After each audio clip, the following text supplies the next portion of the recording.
പുനരാഗമനം സംഭവിക്കും. ನಾನು ನಂಬುತ್ತಿರುವುದು ನಾವು ಜೀವಿಸುತ್ತಿರುವಂತಹ ಈ ಕಾಲಘಟ್ಟದಲ್ಲಿ ನಮ್ಮ ಕರ್ತನಾದ ಯೇಸು ಕ್ರಿಸ್ತನು ವಾಪಸ್ ಬರುತ್ತಾನೆ. സന്തോഷമുള്ളവർ ദൈവത്തിന് സ്തോത്രം ചെയ്താട്ടെ. ಸಂತೋಷ ಇರುವರು ಯೇಸುವಿಗೆ ಸ್ತೋತ್ರವನ್ನು ಸಲ್ಲಿಸಿರಿ. ഇന്ന് രാത്രി നിലമംഗലയോട് ഞങ്ങൾ വിളിച്ചു പറയുകയാണ്. ಈ ರಾತ್ರಿಯಲ್ಲಿ ನೆಲಮಂಗಲ ಪ್ರದೇಶಕ್ಕೆ ನಾವು ಕರೆದು ಹೇಳುತ್ತೇವೆ, മനുഷ്യ അതിന്റെ പാപത്തിന്റെ പരിഹാരത്തിനു വേണ്ടി ക്രൂശ് സഹിച്ചു മരിച്ച ഒരേ ഒരാൾ അത് നസറായനായ യേശുവാണ്. ಮನುಷ್ಯನೇ ನಿನ್ನ ಪಾಪ ಪರಿಹಾರಕ್ಕೋಸ್ಕರವಾಗಿ ಶಿಲುಬೆಯ ಮರಣವನ್ನು ಅನುಭವಿಸಿ ಸತ್ತು ಇವತ್ತು ಕೂಡ ಜೀವಿಸುವಂತ ಒಬ್ಬನೇ ಒಬ್ಬ ವ್ಯಕ್ತಿ, ಅದು ಯೇಸುವೇ.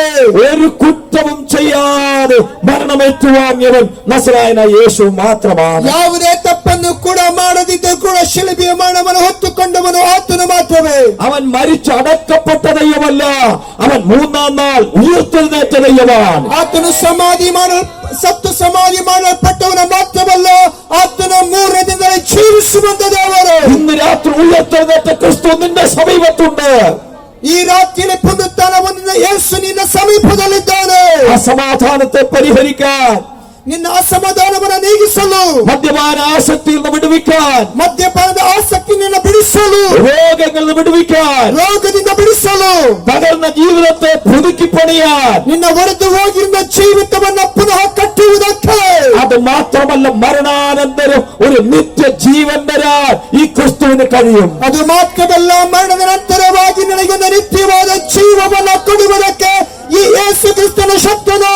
അതുകൊണ്ട് ഇന്ന് രാത്രി ഞങ്ങൾ ഒരിക്കൽ കൂടെ വിളിച്ചു പറയാം, ಆದ್ದರಿಂದ ಈ ರಾತ್ರಿಯಲ್ಲಿ ಮತ್ತೊಂದು ಸಾರಿ ಕರೆದು ಹೇಳುತ್ತೇವೆ, മറ്റൊരുത്തനിലും രക്ഷയില്ല. ಬೇರೆ ಯಾರಲ್ಲೂ ರಕ್ಷಣೆ ಇಲ್ಲ. നാം രക്ഷിക്കപ്പെടുവാൻ ನಾವು ರಕ್ಷಣೆ ಹೊಂದುವುದಕ್ಕೆ ആകാശത്തിന്റെ കീഴിൽ ಆಕಾಶದ ಕೆಳಗೆ മനുഷ്യരുടെ ഇടയിൽ ಮನುಷ್ಯರ ನಡುವಿನಲ್ಲಿ നൽകപ്പെട്ട യേശു എന്ന നാമമല്ലാതെ ಕೊಡಲ್ಪಟ್ಟಿರುವಂತಹ ಯೇಸು ಅನ್ನುವಂತ ಹೆಸರಲ್ಲದೆ മറ്റൊരു നാമവുമില്ല. ಬೇರೊಂದು ನಾಮವೂ ಇಲ್ಲ. ആ കരം വെച്ച് ദൈവത്തിന് മഹത്വം കൊടുക്കാം. ನಿಮ್ಮ ಕರಗಳ ತಟ್ಟಿದೆ ಅವರಿಗೆ ಸ್ತೋತ್ರವನ್ನು ಸಲ್ಲಿಸಿರಿ. ഈ 3 ദിവസം ಈ ಸುವಿಶೇಷ സന്തോഷം കേട്ട സഹോദര, ಈ 3 ದಿನದಲ್ಲೂ ಕೂಡ ಸುವಾರ್ತೆ ಕೂಟದಲ್ಲಿ ಭಾಗವಹಿಸಿ ಸಹೋದರನೇ, നമ്മുടെ ജീവിതം എത്ര നൈമിഷികമാണെന്ന് നമ്മൾ ഓർക്കണം. ನಮ್ಮ ಜೀವಿತ ಅದೆಷ್ಟು ಕ್ಷಣಿಕ ಎಂಬುದಾಗಿ ನೀವು ತಿಳಿದುಕೊಳ್ಳಬೇಕು. ഇന്നിവിടെ പ്രസംഗിക്കുന്ന ഞാൻ, ಇವತ್ತು ಪ್ರಸಂಗಿಸುವಂತ ನಾನು, അടുത്ത ദിവസം മറ്റൊരു സ്ഥലത്ത് പ്രസംഗിക്കേണ്ടതാണ്. ಮುಂದಿನ ದಿನ ಇನ್ನೊಂದು ಜಾಗದಲ್ಲಿ ಪ್ರಸಂಗಿಸಬೇಕಾದವನು. ഞാൻ ഡേറ്റ് കൊടുത്തിട്ടുണ്ട്. ಡೇಟ್ ಕೊಟ್ಟಿದ್ದಾರೆ. ശനിയാഴ്ച എനിക്ക് കേരളത്തിൽ പ്രസംഗിക്കേണ്ടതാണ്. ಶನಿವಾರ ಕೇರಳದಲ್ಲಿ ಪ್ರಸಂಗಿಸಬೇಕು. പക്ഷെ എനിക്കൊരു ഉറപ്പുമില്ല. ಆದರೆ ಯಾವುದೇ ನಿಶ್ಚಯವಿಲ್ಲ. അത്ര നിമിഷം കൊണ്ട് തീർന്നു പോകുന്നതാണ് നമ്മുടെ ജീവിതം. ಅಷ್ಟೊಂದು ಕ್ಷಣಿಕವಾಗಿದೆ ನಮ್ಮ ಜೀವಿತವು. ഇന്ന് എന്നെ കേൾക്കുന്ന പ്രിയപ്പെട്ടവരോട് ഞാൻ ചോദിക്കുന്നു, ಇವತ್ತು ನನ್ನ ಕೇಳುವ ಪ್ರಿಯರಿಗೆ ನಾನು ಕೇಳುತ್ತೇನೆ, നാളെ രാവിലെ നിനക്ക് കാണാൻ കഴിയുമെന്ന് ഉറപ്പുള്ള എത്ര പേര് ഇവിടെ ഉണ്ട്? ನಾಳೆ ಬೆಳಗಿನ ದಿನವನ್ನು ನೋಡುತ್ತೇನೆ ಎಂಬುದಾಗಿ ನಿಶ್ಚಯ ಇರುವರು ಎಷ್ಟು ಜನ ಇದ್ದಾರೆ? ഒരാൾക്കും ഗ്യാരണ്ടി ഇല്ല. ಯಾವ ಮನುಷ್ಯನು ಕೂಡ ಗ್ಯಾರಂಟಿ ಇಲ್ಲ. പക്ഷെ ഒരു കാര്യത്തിൽ എനിക്ക് സന്തോഷമുണ്ട്. ಆದ್ರೆ ಒಂದು ವಿಷಯಕ್ಕೆ ಸಂತೋಷ ಉಂಟು. ഇന്ന് രാത്രി ഞാൻ ഈ വേദിയിൽ കുഴഞ്ഞു വീണാൽ, ಈ ರಾತ್ರಿಯಲ್ಲಿ ಈ ವೇದಿಕೆ ಮೇಲೆ ನಾವು ಕುಸಿದು ಬಿದ್ದರು, നിങ്ങൾക്ക് സൗകര്യമുണ്ടെങ്കിൽ എന്റെ ബോഡി കേരളത്തിൽ എത്തിച്ചാൽ മതി. ನಿಮಗೆ ಸಾಧ್ಯವಾದರೆ ಮಾತ್ರವೇ ನನ್ನ ಶರೀರವನ್ನು ಕೇರಳಕ್ಕೆ ತಲುಪಿಸಿ ಸಾಕು. അല്ലെങ്കിൽ പാസ്റ്റർ ഇവിടെ സംസ്കരിച്ചാൽ മതി. ಅಲ್ಲದಿದ್ದರೆ ಇಲ್ಲಿ ಪಾಸ್ಟರ್ ಸಂಸ್ಕರಿಸಿ ಸಾಕು. അതിന്റെ ധൈര്യം എന്താണെന്നറിയാമോ? ಅದು ಧೈರ್ಯವೇನೋ ಗೊತ್ತಾ? നമ്മൾ കർത്താവിന്റെ സന്നിധിയിലേക്ക് പറന്നു പോകും. ನಾವು ಕರ್ತನ ಸನ್ನಿಧಾನಕ್ಕೆ ಹಾರಿ ಹೋಗುತ್ತೇವೆ. ഒരു ദിവസത്തിൽ നമ്മൾ ഒരുമിച്ച് കാണുന്ന ഒരു സുന്ദര ദിനമുണ്ട്. ಕ್ರಿಸ್ತನ್ ನಂಬಿರುವಂತ ಎಲ್ಲರೂ ಕೂಡ ಒಟ್ಟಾಗಿ ನೋಡುವಂತ ಒಂದು ದಿನ ಉಂಟು. അതെന്താണെന്ന് അറിയാമോ? ಅದು ಯಾವತ್ತು ಗೊತ್ತೋ? നമ്മുടെ കർത്താവായ യേശു ക്രിസ്തുവിന്റെ പുനരാഗമനം, ನಮ್ಮ ಕರ್ತನಾಗಿರುವಂತ ಯೇಸು ಕ್ರಿಸ್ತನ ಪುನರಾಗಮನವು കോടാനുകോടി വിശുദ്ധന്മാരോടൊപ്പം നമ്മുടെ യേശു തിരിച്ചു വരുന്ന ഒരു ദിവസമുണ്ട്. ಕೋಟಿಗಟ್ಟಲೆ ಸಂತರ ಜೊತೆಯಲ್ಲಿ ಯೇಸು ಬರುವಂತ ದಿನ ಉಂಟು.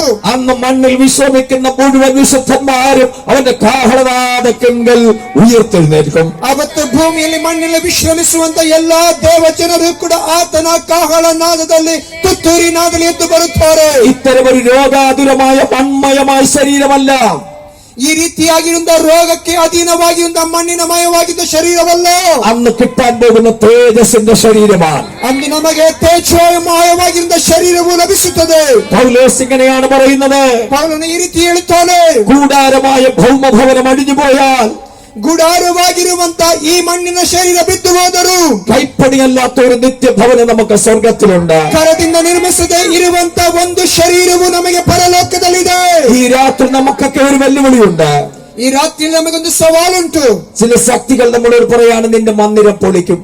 ಕೆಲವೊಂದು ಶಕ್ತಿಗಳು ನಮಗೆ ಹೇಳುತ್ತದೆ ನಿನ್ನ ಮಂದಿರವನ್ನು ಕೆಡವಿ ಹಾಕುತ್ತೇನೆ. രോഗശക്തികൾ നമ്മോട് പറയാൻ ഈ മന്ദിരം പൊളിക്കും. ಕೆಲವೊಂದು ರೋಗದ ಶಕ್ತಿಗಳು ಹೇಳುತ್ತದೆ ಈ ಮಂದಿರವನ್ನು ಕೆಡವಿ ಹಾಕುತ್ತೇನೆ. അപ്പൊ ഞാൻ ആ ശക്തിയോട് പറയാറുണ്ട്, ಹಾಗೆ ನಾನು ಆ ಶಕ್ತಿಗೆ ಹೇಳುತ್ತೇನೆ, നീ പൊളിക്കുമെന്ന് പറയുന്നതിന് മുമ്പേ ഞങ്ങളോട് പൗലോസ് പറഞ്ഞിട്ടുണ്ട്, കൂടാരമായ ഈ ഭൗമഭവനം പൊളിയും. ನೀನು ಕಿತ್ತು ಹಾಕುತ್ತೇನೆ ಎಂಬುದಾಗಿ ಹೇಳುವುದಕ್ಕಿಂತ ಮೊದಲೇ ದೇವರ ಭಕ್ತನಾಗಿದ್ದ ಪೌಲನು ಹೇಳಿದ್ದಾನೆ, ನಮ್ಮ ಈ ಮಂದಿರವು ಬಿದ್ದು ಹೋಗುತ್ತದೆ ಎಂಬುದಾಗಿ. യേശു ക്രിസ്തുവിന്റെ മന്ദിരം പൊളിച്ചു അവൻ 3-ാം നാൾ പണിതെങ്കിൽ ഇവിടെ ഇരിക്കുന്ന ഓരോ ഭക്തന്റെയും മന്ദിരം പൊളിക്കുന്ന ശക്തികളുണ്ടെങ്കിലും ഇന്ന് രാത്രി പറ, നീ പൊളിച്ചാൽ പണിയുന്നവൻ ഞങ്ങൾക്ക് വേണ്ടി ഉയരത്തിലുണ്ട്. ಯೇಸು ಕ್ರಿಸ್ತನ ಮಂದಿರವಾಗಿಂದ ಶರೀರ ಕಿತ್ತು ಹಾಕಲ್ಪಟ್ಟರೂ ಕೂಡ ಆತನ ಮೂರದಲ್ಲಿ ಎದ್ದು ಬಂದು ಜೀವಿಸುವನಾಗಿದ್ದಾನೆ. ಆತನು ಇರುವುದರಿಂದ ನೀನು ಇವತ್ತು ಹೇಳು, ಕೆಡವುತ್ತೇನೆ ಎಂಬುದಾಗಿ ಹೇಳುವಂತ ಶಕ್ತಿಗೆ ನನ್ನನ್ನು ಕಟ್ಟುವ ಕರ್ತನು ಇದ್ದಾನೆ, ಎಬ್ಬಿಸುವ ಕರ್ತನು ಇದ್ದಾನೆ. വിശ്വാസമുള്ളവർ കരമടിച്ച് ദൈവത്തിന് മഹത്വം കൊടുക്ക്. ನಂಬುವಂತವರ ಕರಗಳನ್ನು ಹೊಡೆದು ದೇವರಿಗೆ ಸ್ತೋತ್ರವನ್ನು ಸಲ್ಲಿಸಿ. നിന്റെ മന്ദിരം പൊളിക്കുമെന്ന് പറയുന്ന ശക്തിയോട് പറ, പൊളിക്കുന്നവനുണ്ട് എങ്കിൽ പണിയുന്നവനുമുണ്ട്.